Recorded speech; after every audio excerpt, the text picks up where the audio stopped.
काय कारवाई करण्यात आलेली आहे?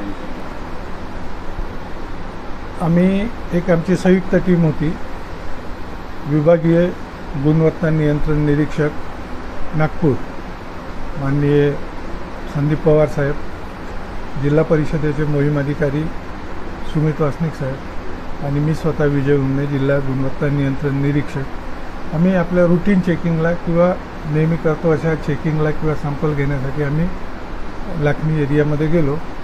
तिथे कृषी चिकित्सालय आणि कृषी तंत्रज्ञान माहिती केंद्र, जे की APMC लाखनी, कृषी उत्पन्न बाजार समिती लाखनी संचालित कृषी सेवा केंद्र आहे, त्याच्या नियमित तपासणी दरम्यान आम्हाला त्यांच्याकडे एक ब्रह्मास्त्र भूसुधारक या नावाचा एक खत आढळला।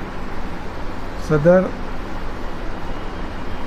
खताच्या गोणीवर जे काही लिहिलेलं होतं त्याच्यावरून आम्हाला वाटलं की याच्यात काहीतरी प्रॉब्लेम आहे, म्हणून आम्ही त्या खताचा सॅम्पल घेतला आणि खत परीक्षण प्रयोगशाळा अमरावती इथे पाठवलं।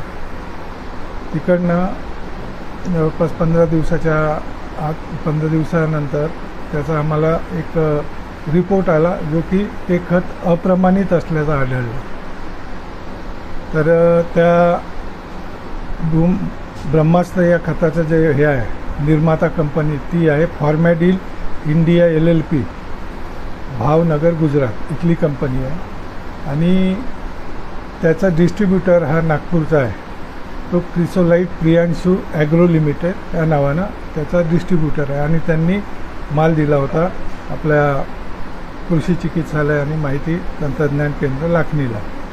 त्यामध्ये त्यावेळेस तपासणी दरम्यान आपल्याला 129.25 मेट्रिक टन म्हणजे 25,585 बॅग त्या ठिकाणी आढळून आल्या आणि ते खत प्रयोगशाळेच्या याच्यानुसार जे खत आलं ते अप्रमाणित असल्यामुळे मग आम्ही लाखनी पोलीस स्टेशनला जाऊन निर्माता कंपनी, वितरक आणि विक्रेता या तिघांच्या विरोधात लाखनी पोलीस स्टेशन येथे तक्रार दाखल केली आणि त्याचा FIR काल पूर्ण झालेला आहे। काल म्हणण्यापेक्षा कालची 26 तारखेला त्यांच्यावर FIR दाखल करण्यात आलेला आहे आणि पुढील चौकशी पोलीस स्टेशन लाखनी येथून सुरू आहे।